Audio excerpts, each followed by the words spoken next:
Hello guys, welcome to True Coder. आज हम देखेंगे कि एंगुलर में रिएक्टिव फॉर्म कैसे यूज करते हैं और रिएक्टिव फॉर्म में हम एरर वैलिडेशन सारे हैंडल करेंगे और हम आज रिएक्टिव फॉर्म पे काम करते हैं। तो हम स्टार्ट करते हैं। स्टार्ट करने से पहले मैं आपको एक चीज़ दिखाना चाहता हूँ कि जो भी मैं यहाँ पे करूँगा तो हमारा एक वेबसाइट है verifyblog.com करके। तो यहाँ पे आप आओगे तो यहाँ पे मैंने क्या किया है कि रिएक्टिव फॉर्म का पहले तो ब्लॉग मैंने बना रखा है, तो इसका लिंक मैं डिस्क्रिप्शन में दे दूंगा। बिना किसी देरी के करते हैं स्टार्ट। तो उससे पहले आपको क्या है ना कि एक नया प्रोजेक्ट आपने क्रिएट कर लेना। मैंने क्या किया हुआ है, पहले से एक प्रोजेक्ट क्रिएट कर रखा है, तो मैं नया प्रोजेक्ट नहीं क्रिएट कर रहा हूँ। मैं इतना लेकर चल रहा हूँ कि आपको पता होना कि नया प्रोजेक्ट कैसे क्रिएट करते हैं। तो उसके बाद मैं क्या करूँगा कि ये हमारा पेजेस नाम का एक फ़ोल्डर है, तो मैं इसको टर्मिनल के साथ ओपन करूँगा और मैं क्या करूँगा, यहाँ पे एक मॉड्यूल पहले जनरेट कर लूँगा उस फॉर्म के लिए, क्योंकि मैं चाहता हूँ कि यहाँ पे लेजी लोडिंग यूज़ करूँ। तो आपको यहाँ पे लेजी लोडिंग का भी थोड़ा बहुत कंसेप्ट पता चल जाएगा कि लेजी लोडिंग कैसे काम करता है। तो मैं यहाँ पे इसका नाम दे देता हूँ, मॉड्यूल का नाम दे देता हूँ फॉर्म्स। यहाँ पे इसने कंपोनेंट क्रिएट कर दी। तो मैं क्या करूँगा कि ये यहाँ पे ऑटो इंपोर्ट कर देता है, तो मैं यहाँ से इसको रिमूव कर देता हूँ app module dot T S से। और यहाँ पे आप देखोगे तो इसका ये कंपोनेंट क्रिएट हो गया है यहाँ पे ये पूरा। और मैं यहाँ पे कंपोनेंट हो गया, मैं इसका क्या करूँगा, एक मॉड्यूल क्रिएट कर लूँगा। तो मॉड्यूल क्रिएट करने का कमांड है। अब आप देखेंगे तो यहाँ पे एक मॉड्यूल भी क्रिएट हो गया है इसका।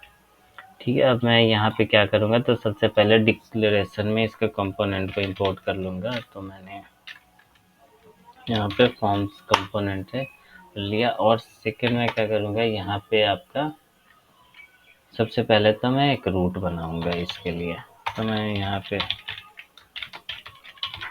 रूट से इनहेरिट कर लूँगा। और जो इसका ये एक एरे होता है, तो एरे लिया, उसके बाद इसका पाथ यहाँ पे ब्लैंक कर दिया और मैंने कंपोनेंट्स में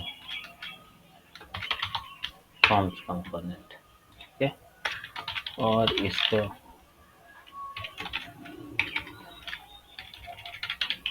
router module dot fourth child में मैंने इस रूट्स को इंपोर्ट कर लिया, जो भी हमारा रूट्स है। और मैं यहाँ पे एक चीज़ और इंपोर्ट करूँगा, रिएक्टिव फॉर्म्स मॉड्यूल,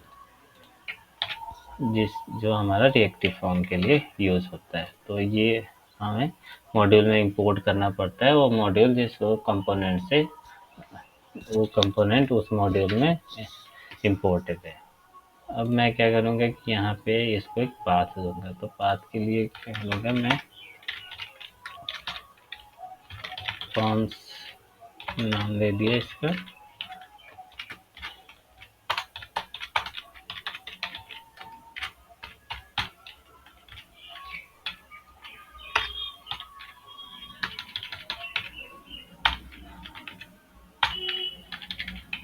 फॉर्म्स है और यहाँ पे मॉड्यूल आएगा।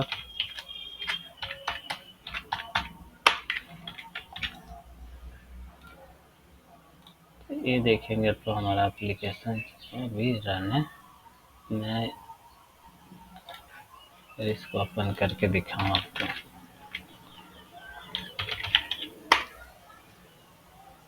ठीक है, ये हमारा कंपोनेंट वर्क कर रहा है और आ गया यहाँ पे फॉर्म्स वर्क। तो मतलब ये हमारा कंपोनेंट सक्सेसफुली वर्क कर रहा है। अब हम क्या करते हैं कि हम यहाँ पे देखते हैं कि अब रिएक्टिव फॉर्म कैसे यूज करते हैं। तो उसके लिए मैं 3 फील्ड लूँगा, नेम, ईमेल, फ़ोन नंबर, और उस पे हम रिएक्टिव फॉर्म यूज करेंगे।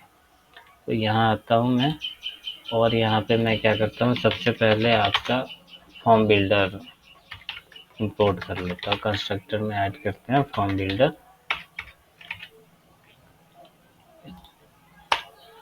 मैं यहाँ पे फॉर्म ग्रुप क्रिएट करूँगा।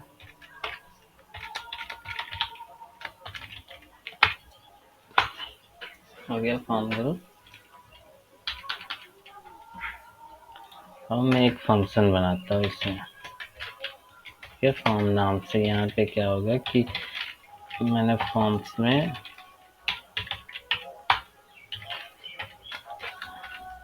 तो मैं यहाँ पे 3 फील्ड लूँगा। लाइक फर्स्ट मैंने ले लिया नेम, सेकंड ले लिया ईमेल और थर्ड ले लिया ना फ़ोन। और इस फॉर्म को क्या करूँगा कि जब भी हमारा एक कंपोनेंट लोड हो तो ये इनिशियलाइज हो तो मैं इसको कंस्ट्रक्टर में कॉल कर देता हूँ। ठीक है, यहाँ तक आपको क्लियर है? अगर कोई भी आपको डाउट होगा तो आप प्लीज़ कमेंट करें, मैं हैप्पी होकर आपका जो भी क्वेश्चन होगा उसका आंसर दूंगा। तो यहाँ तक आपको क्लियर है? मैं चलता हूँ इसमें HTML में। HTML में हम क्या करेंगे कि सबसे पहले मैं लेता हूँ एक कंटेनर। मैंने इसमें बूटस्ट्रैप यूज़ कर रखा है पहले से ही। फिर मैं लूँगा फॉर्म। फॉर्म हो गया आपका। अब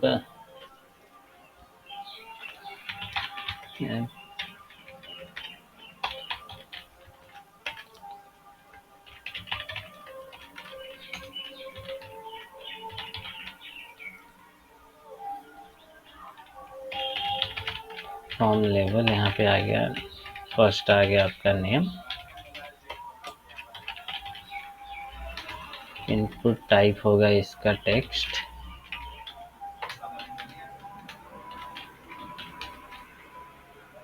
और क्लास में दे देता हूँ फॉर्म कंट्रोल, जिससे थोड़ा अच्छा दिखे। फर्स्ट हो गया, मैं यहाँ से कॉपी कर लेता हूँ। सेकंड चाहिए हमें ईमेल, इसका टाइप होगा ईमेल, और थर्ड चाहिए हमें फ़ोन। फिर इसका टाइप भी टेक्स्ट होगा। अब मैं क्या करूँगा, यहाँ पे अरे फॉर्म ग्रुप को मैं कॉल करूँगा ना हमारा। अगर आप देखोगे तो फॉर्म ग्रुप यहाँ पे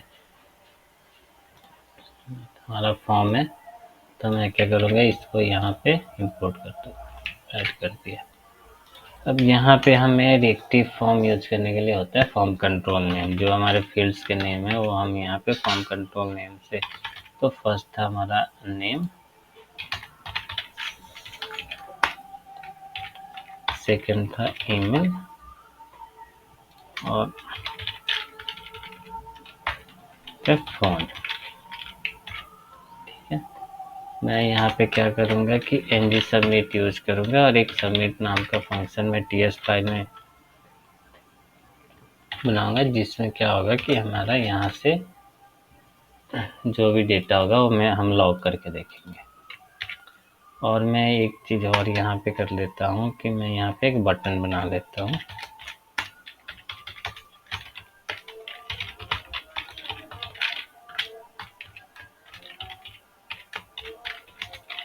इसका टाइप कर देते हैं submit.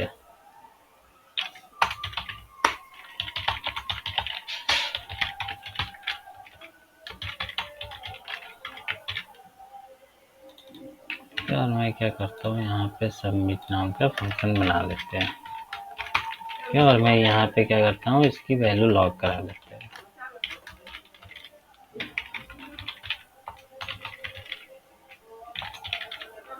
This dot forms dot value.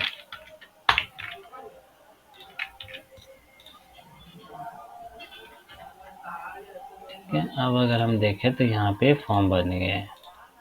अगर मैं अब यहाँ पे आपको दिखाऊं,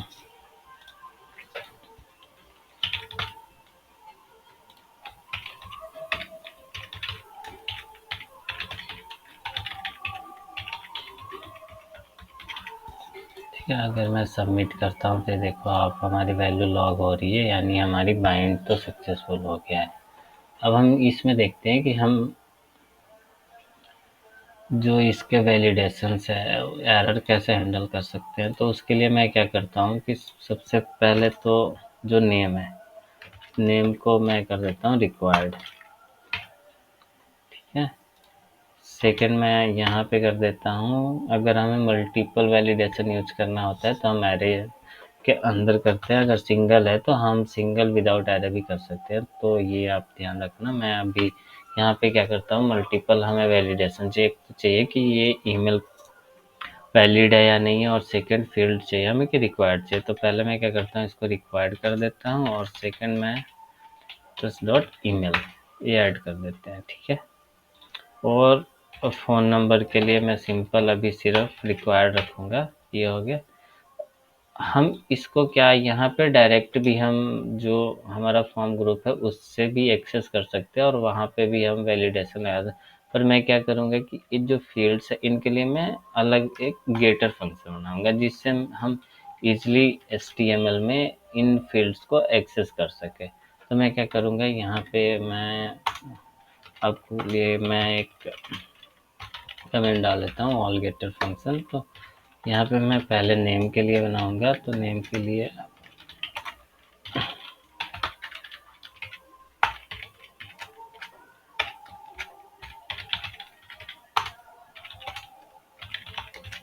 एज फॉर्म कंट्रोल, ठीक है।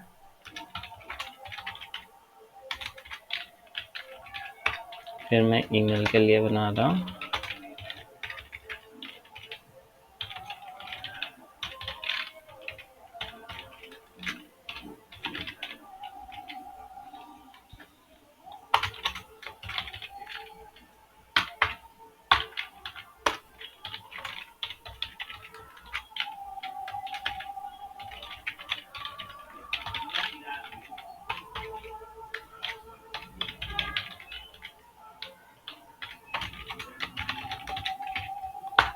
ठीक है। मैंने यहाँ पे गेटर फंक्शन बना दिया और हमारे यहाँ पे क्या है, फर्स्ट है रिक्वायर्ड है, सेकंड आपका रिक्वायर्ड और ईमेल है, और फोर्थ थर्ड आपका रिक्वायर्ड है। अब मैं क्या करता हूँ, यहाँ पे हम लगाएंगे वैलिडेशन। तो वैलिडेशन के लिए मैं सबसे पहले इसमें क्या करूँगा कि नेम पे लगाते हैं, तो मैं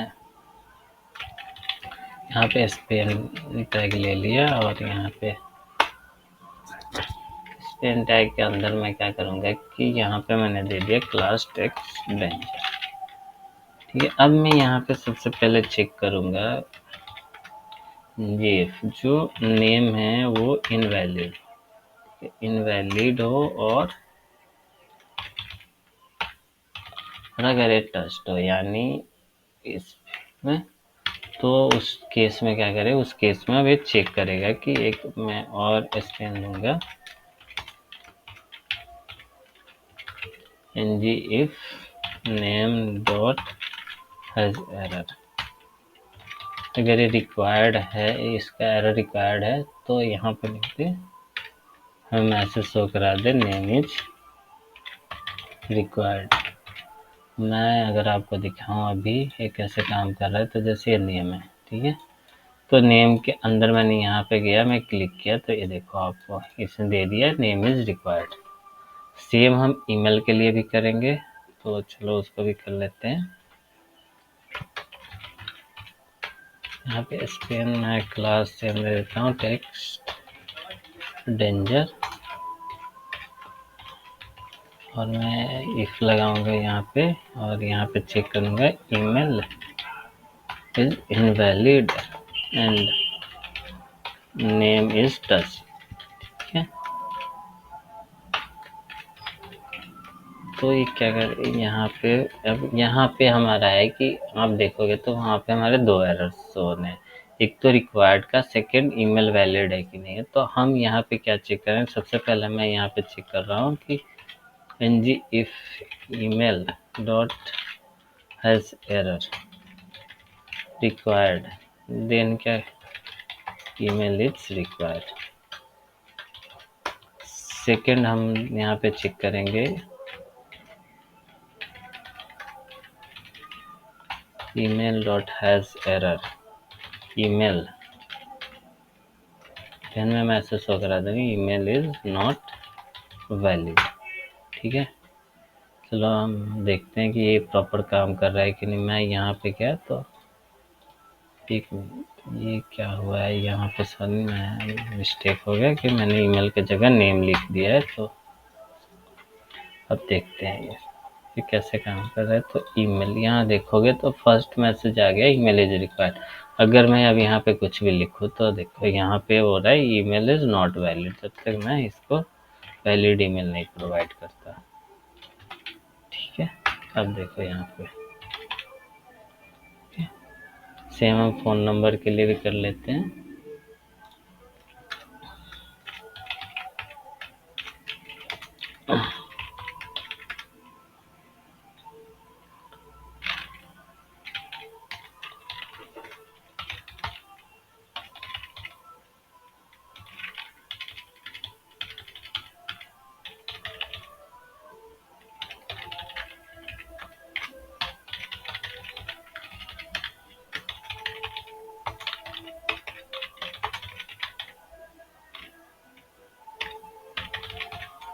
फोन इज रिक्वायर्ड।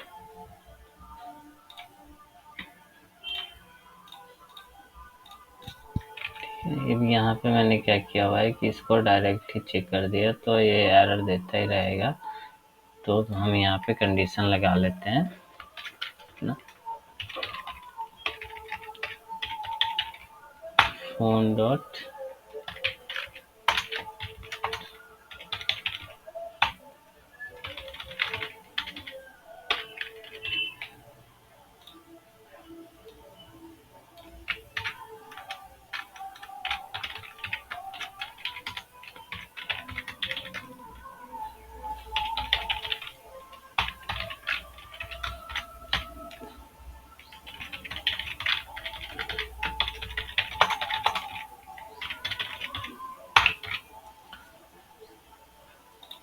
अगर आप देखोगे तो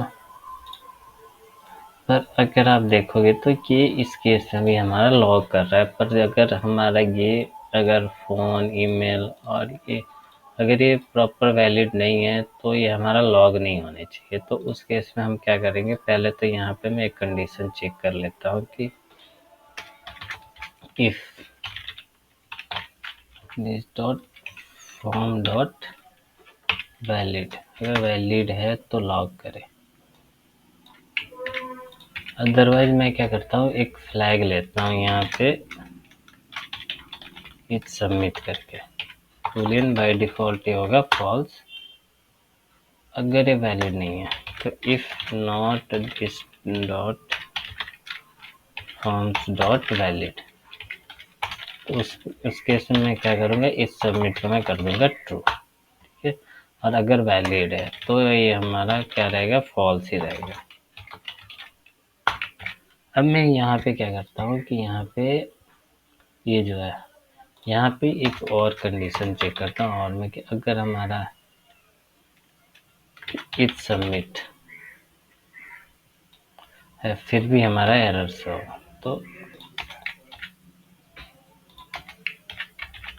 अब देखो अब क्या होगा कि जैसे मैं सबमिट बटन पे क्लिक करूंगा इसको एरर शो होना चाहिए। तो रिट्राई कर लेते, ये देखो आप, ठीक है। और अगर मैं इसको कर देता हूँ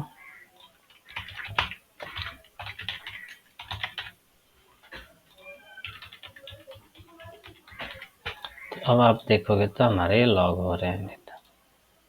तो मैं आशा करता हूँ कि आपको अब एंगुलर में पता चल गया हो ना रिएक्टिव फॉर्म कैसे यूज करते हैं और उसका जो वैलिडेशन है कैसे हैंडल करते हैं। अगर आपको ये वीडियोस पसंद आया हो तो चैनल को लाइक और सब्सक्राइब जरूर कर देना। Thank you for watching this video.